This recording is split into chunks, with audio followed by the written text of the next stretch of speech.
Et comment ça va par ici? Eh ben ouais, non, vous pouvez toujours pas répondre. Moi, ça va super bien, car aujourd'hui, on se claque une de mes recettes préférées. C'est gourmand, réconfortant, ça impressionne tous vos potes, et en plus, ça vous fait voyager sans bouger de votre canapé. Que demande le peuple? Et oui, aujourd'hui, on s'attaque à une version express du traditionnel ramen japonais, le Tantanmen.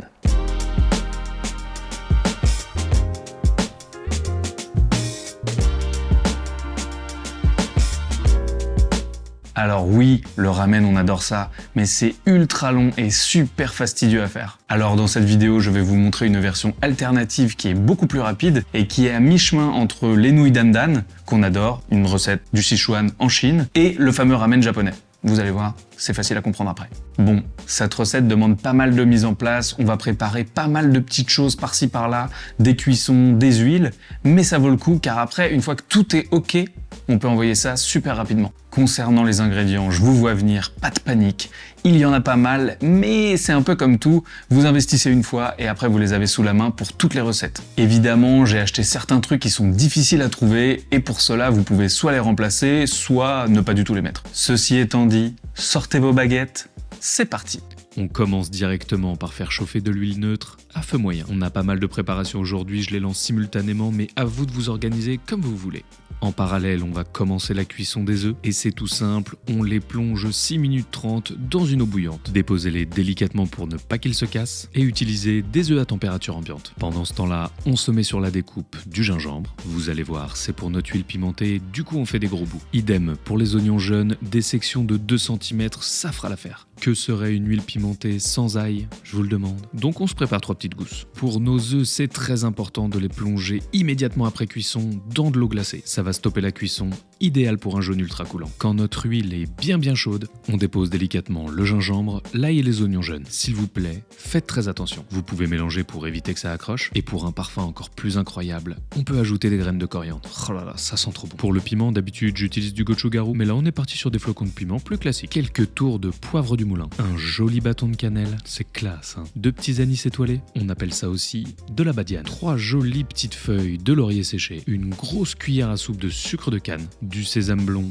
et du sésame noir si vous en avez. Vous allez voir, c'est trop beau. Une cuillère à soupe de vinaigre, suivi de près d'un petit peu de sauce soja. Ça va saler naturellement et parfumer notre huile, c'est parfait. On peut ajouter de l'huile de sésame pour le parfum. Et attention, c'est l'heure d'ajouter l'huile bouillante à l'intérieur de notre pot. Soyez bien sûr qu'il soit résistant à la chaleur d'ailleurs. En plus d'être magnifique, ça sent tellement bon. On mélange vigoureusement pour bien incorporer toutes les saveurs. Et on laisse refroidir à température ambiante. Non mais c'est pas trop classe, sérieux? Évidemment, aujourd'hui on n'aura pas besoin de tout ça, mais je vous jure, vous allez en mettre partout. Une fois qu'on a bien écalé nos œufs, on va les faire mariner dans une préparation à base de sauce soja.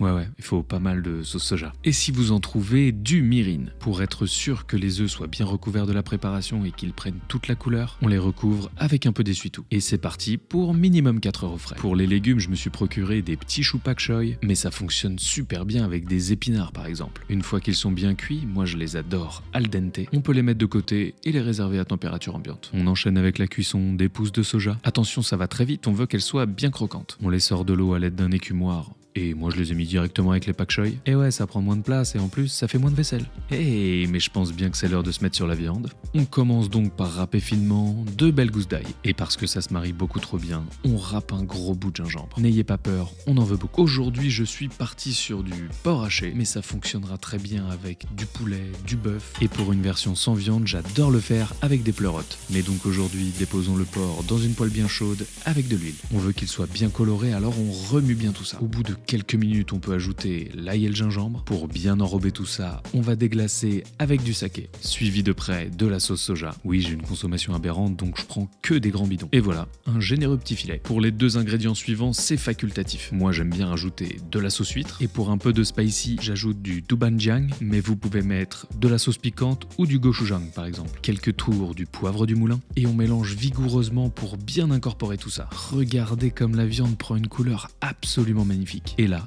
on la laisse revenir jusqu'à ce qu'elle soit parfaitement cuite. Bien croustille, mais pas trop sèche. Et voilà.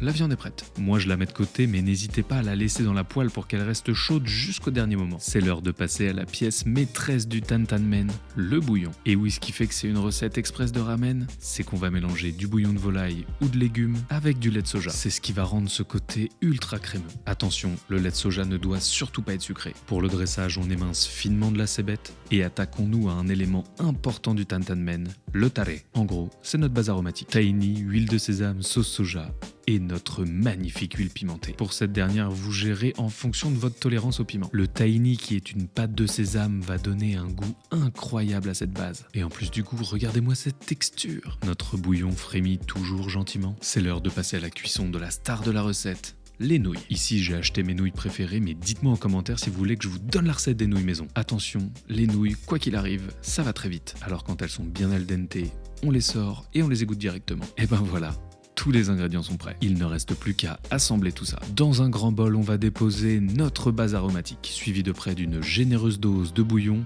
avec notre lait de soja. Et avec des baguettes, on va bien mélanger pour créer un bouillon de l'espace. On dépose ensuite nos nouilles encore fumantes. Essayez de les disposer élégamment sur le côté. Alors que revoilà le pak choi, 3 belles cuillerées de notre viande bien chaude, une grosse poignée de soja, parce qu'on adore ça. Et pour les œufs, attention, on retire l'essuie-tout, on part à la pêche, et regardez-moi la couleur qu'il a pris, c'est complètement ouf. C'est l'instant de vérité avec la découpe. Oh my god. C'est absolument parfait. Regardez-moi ce jaune crémeux là. Moi je mets un œuf entier, mais un demi, c'est parfait aussi. On continue avec la cébette finement ciselée. Et parce qu'elle est complètement addictive, notre huile piquante. La touche finale avec un peu de sésame noir. Et mesdames et messieurs, je vous présente votre tantanmen. Non mais excusez-moi, mais je suis à 2 doigts de verser une larme tellement c'est beau là. Il ne vous reste plus qu'à déguster cette merveille avec vos potes, avec votre famille, avec votre date, avec qui vous voulez. Et si cette vidéo vous plaît et que vous êtes gentil, je m'engage à vous présenter la vraie recette du ramen. J'espère que cette recette vous aura plu. En tout cas, moi j'ai adoré la faire. N'hésitez pas à la refaire chez vous.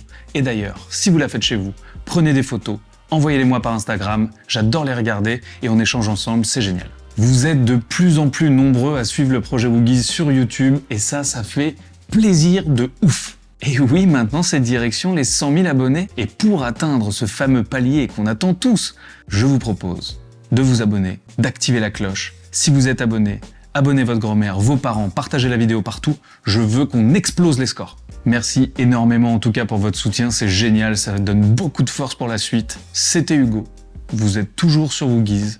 Bon appétit. Ciao.